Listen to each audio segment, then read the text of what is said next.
Hi, I'm Amanda, and welcome to Self. On this podcast, I share ideas, experiences, and have conversations to explore the self. By developing our own self awareness, we can better show up for ourselves and those around us, and hopefully all live happier and healthier lives. Today's episode is one of celebration. It is marking 1 year with Self.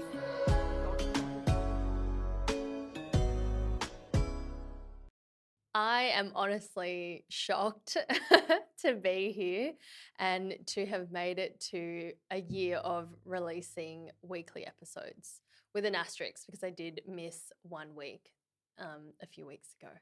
However, I did it. It's all right. We got there. I remember in November last year, I was camping up in the Daintree in far north Queensland with, well, my now partner and a few friends, and we were sitting around this campfire and talking about our goals, our vision for the next year.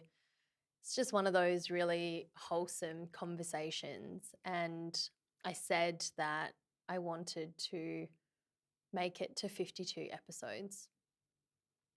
And I realized when I said it out loud how ambitious of an undertaking that was.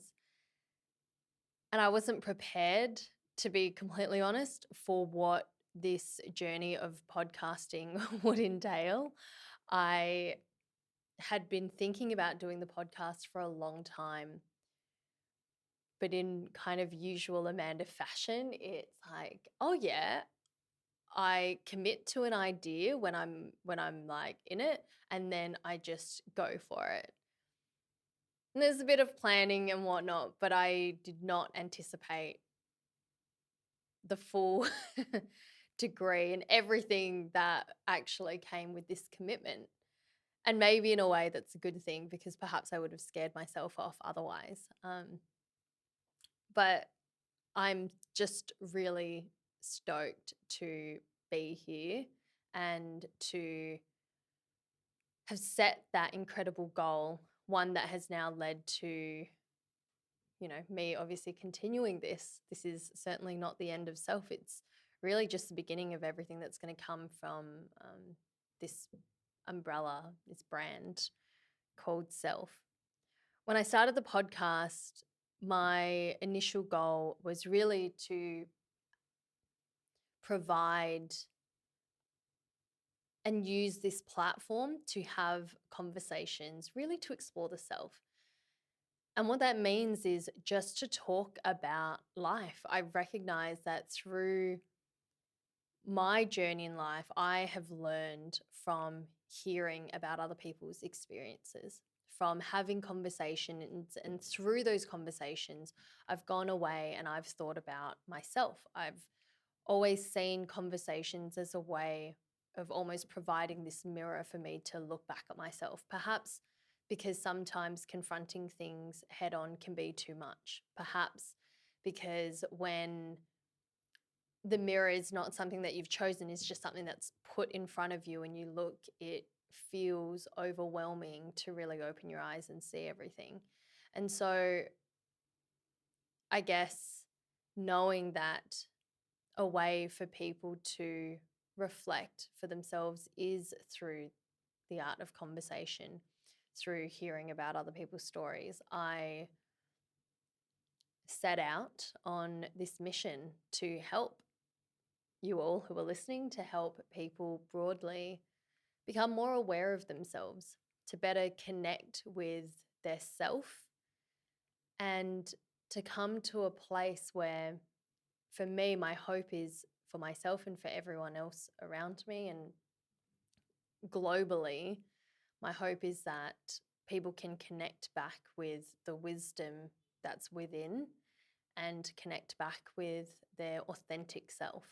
So much of our life is spent living up here in our head with the conditioning of our family, our society, of social media. There's so much that goes on to influence and to affect us. And there's so much that tells us who we are without allowing us to explore that for ourselves. And that was really the hope of this, was to bring up and explore different topics and ideas. And I'm certainly not someone who believes I have the answers to anything, really. I am a fellow human on my own life journey, learning and sharing that in hopes that that might bring value to you listening. And I'd say that that goal has really stayed true through every episode. And it's been hard. There have definitely been moments through this past year where I have really struggled to record. And that's been a big learning curve, is in order to show up authentically and to have these conversations, whether it's with a guest or just here with you. It's hard to do that on a schedule. You know, it's hard to do that with it's hard to force it out. And there have been days when I have sat down and recorded episodes, finished recording and gone, I can't release that.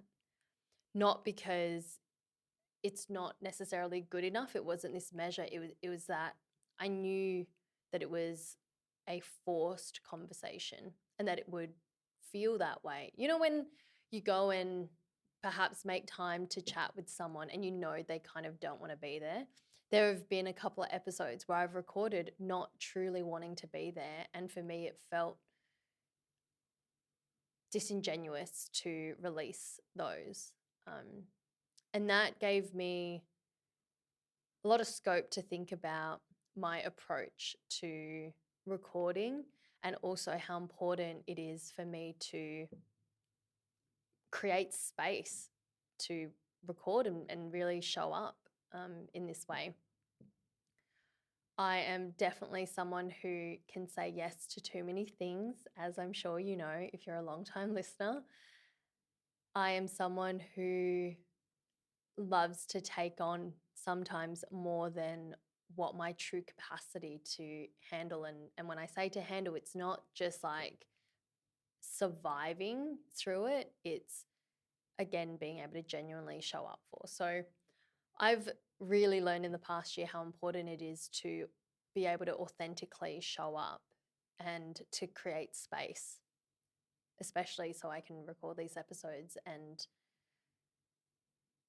make it meaningful. Yeah. I have made a few notes because I wanted to reflect kind of here with you rather than fully preparing anything in advance. And I've written a few prompts.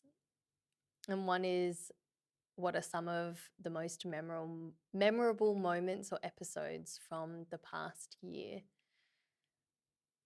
I've had a few of those. All of my guest episodes have really been so memorable and valuable to me for multiple reasons.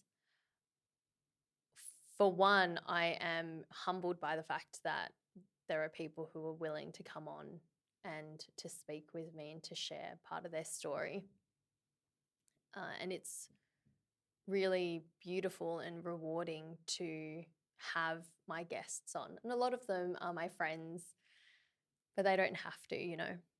But the willingness for people to open themselves and to be vulnerable, to speak about themselves, to speak about their lives, their learnings, their journey, to share with strangers is a courageous thing in my eyes.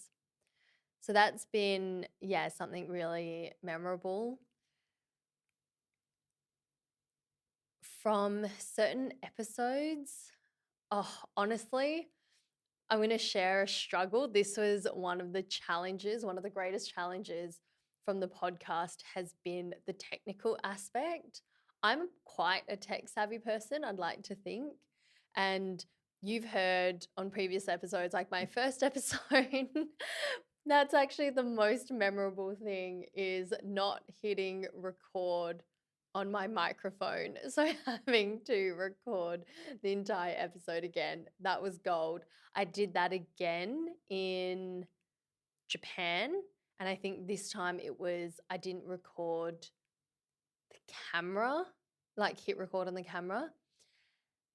And finally, another fun technological glitch was in Alejandro's most recent episode, Can Men and Women Be Friends?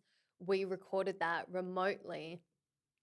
And the program that I recorded on was picking up the static that I wasn't hearing through my headphones. So when I listened back to this episode after for editing, and just so you know, usually my style of recording and editing is everything's done in one shot. So I will typically not do any cuts in between the episode unless there's some kind of strange sound, there's interruptions from outside or something that needs to be cut out. But I will usually start recording, finish recording, and that's pretty much it.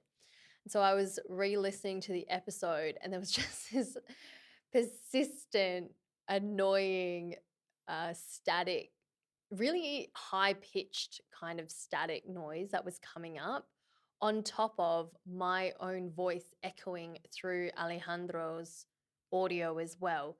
So it was multiple layers of technological issues.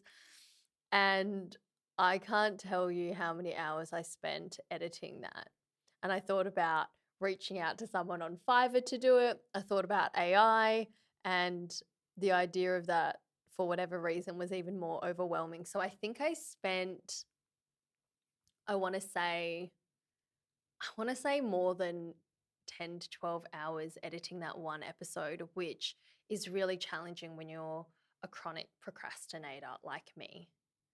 And some people might be shocked by that because I know I can be a high capacity person who gets a lot of things done, but I really procrastinate hard. And that editing for that episode was, oh, it was brutal.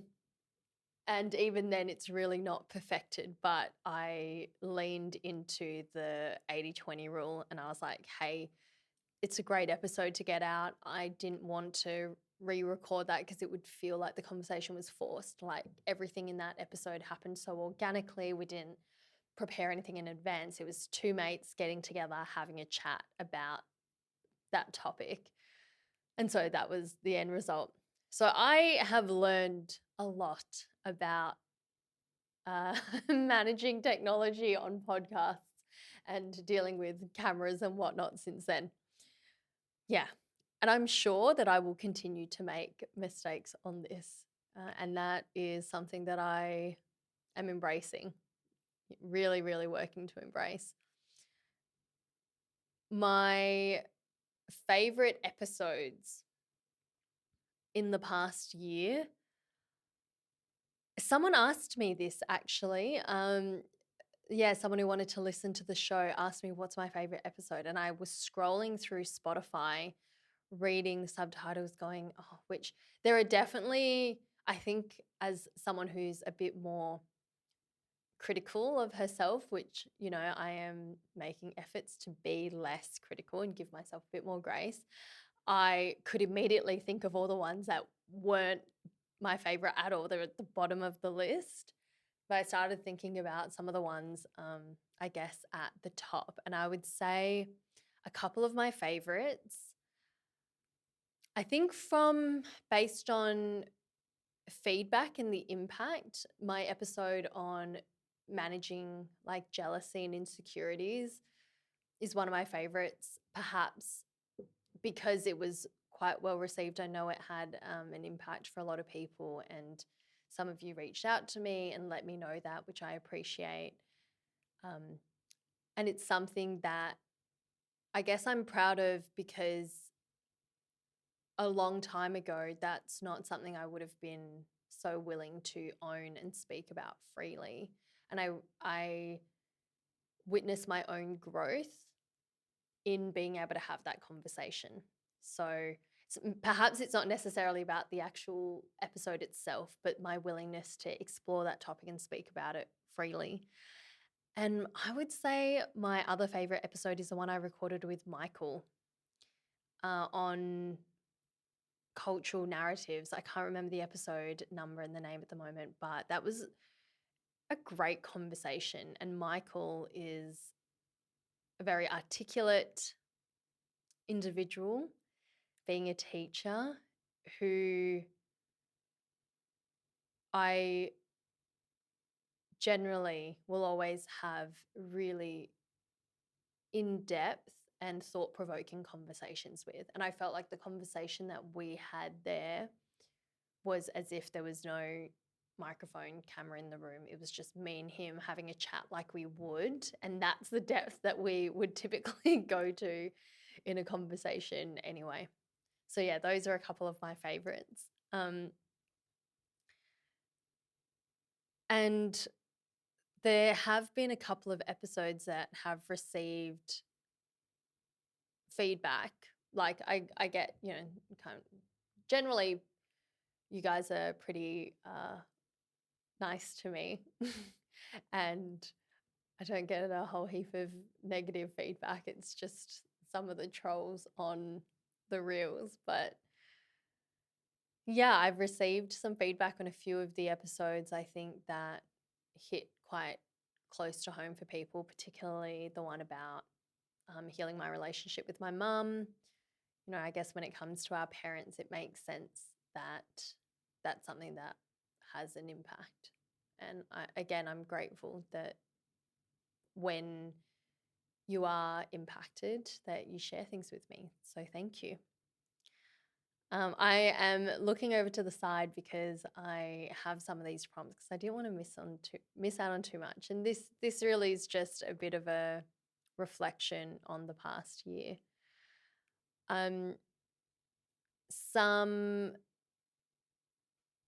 Something I've learned in this past year about myself through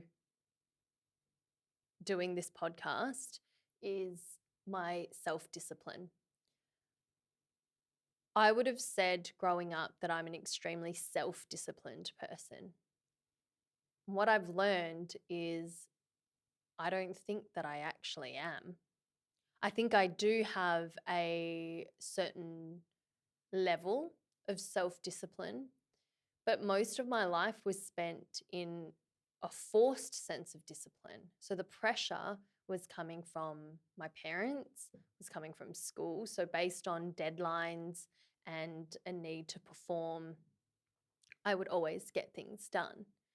And I would always fit things in and find a workaround. And then you apply that to university, and with kind of the pressure of my parents easing off because I'd gone through a divorce,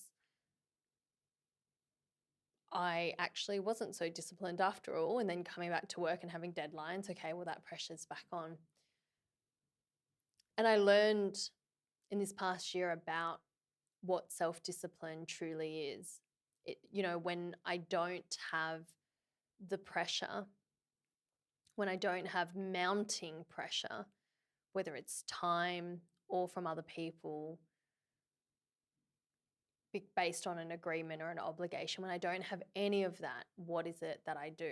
And I realized I do have some tendencies to just get quite lazy.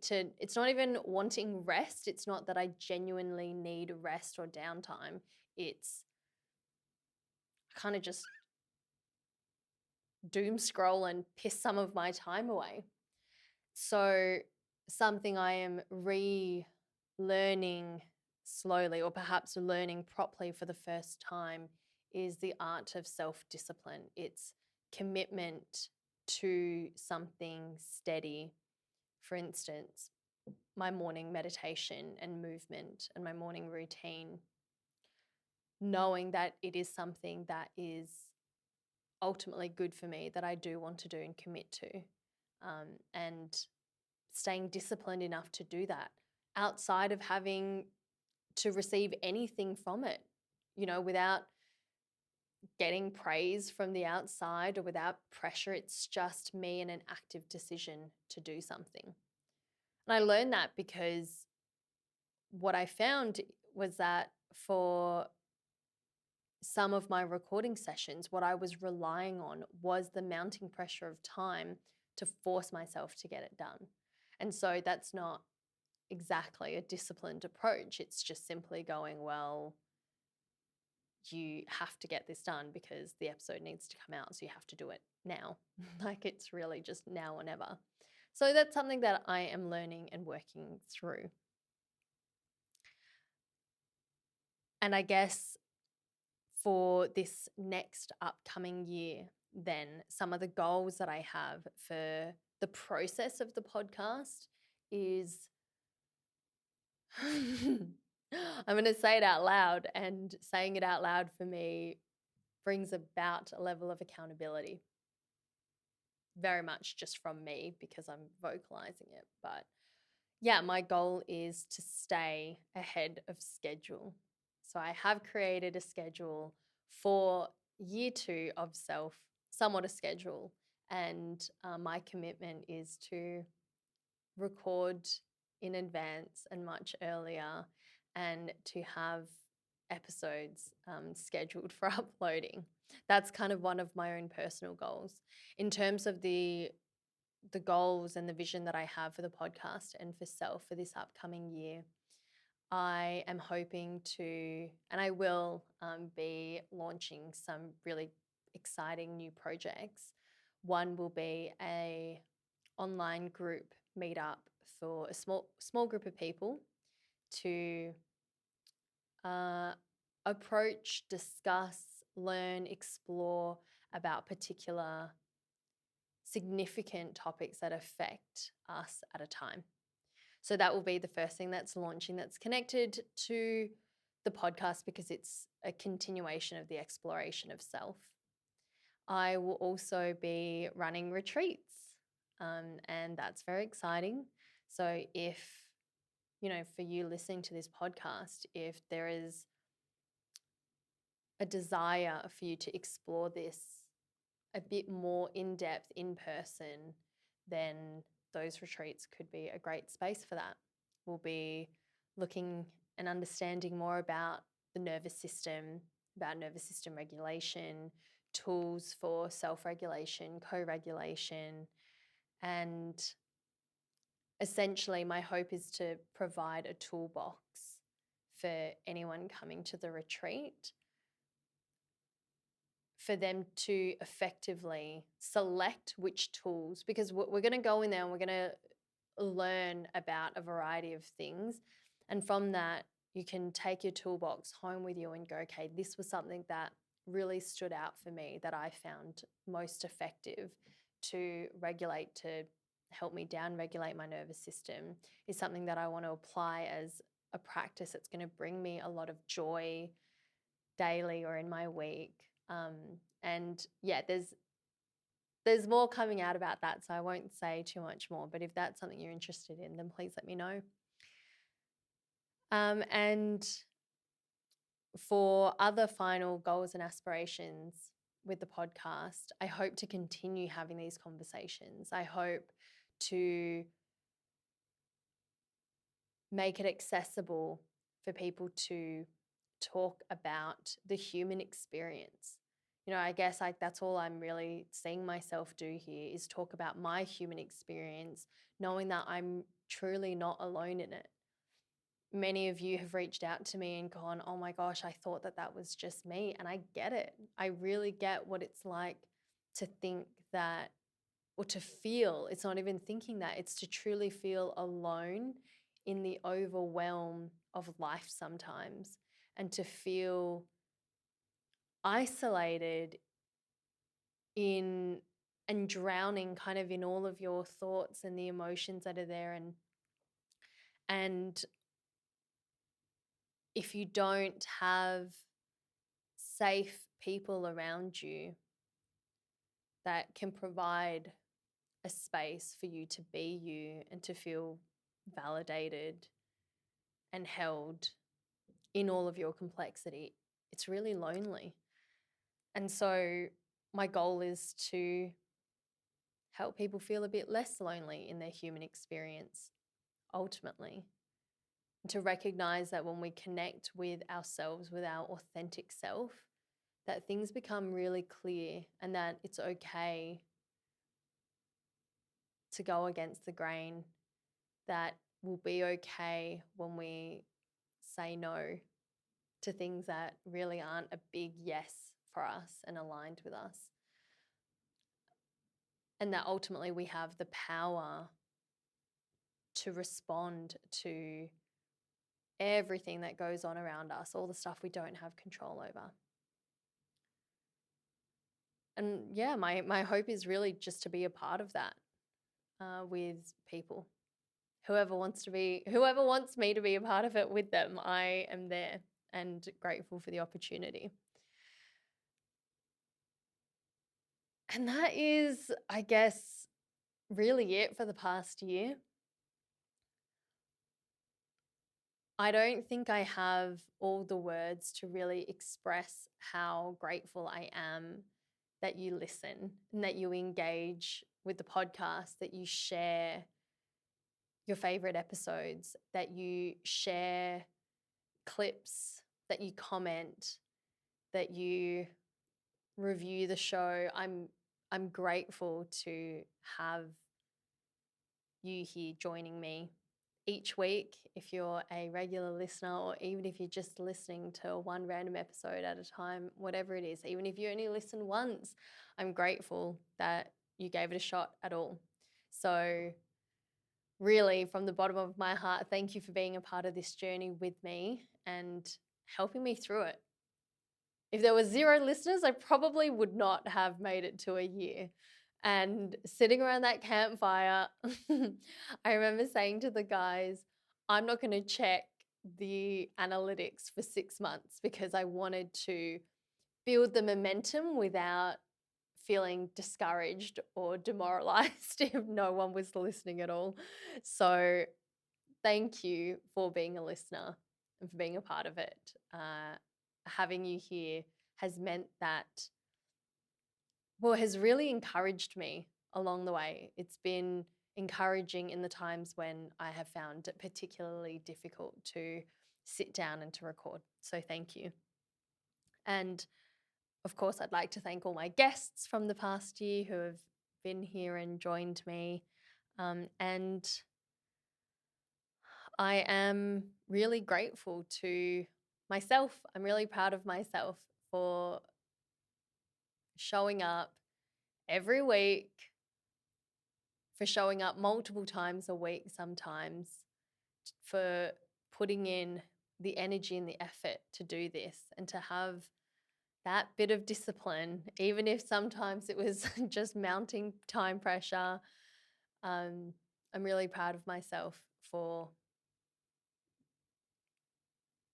sticking through the commitment, sticking through and recording 1 year and making it here. Because a year ago, when I set that goal, I'm not sure that I really believed it. And perhaps sometimes we need to do that, right? We just need to speak out really big goals that feel impossible in the moment, that maybe only perhaps feel true and possible deep within, but all of our other parts start to doubt. And maybe most of me, when I said it, didn't actually believe it, but I know that saying it out loud meant that a true part of me did believe it. So I'm just really proud of myself for being here and doing that. So again, thank you for tuning in, for listening, and for celebrating 1 year of self with me.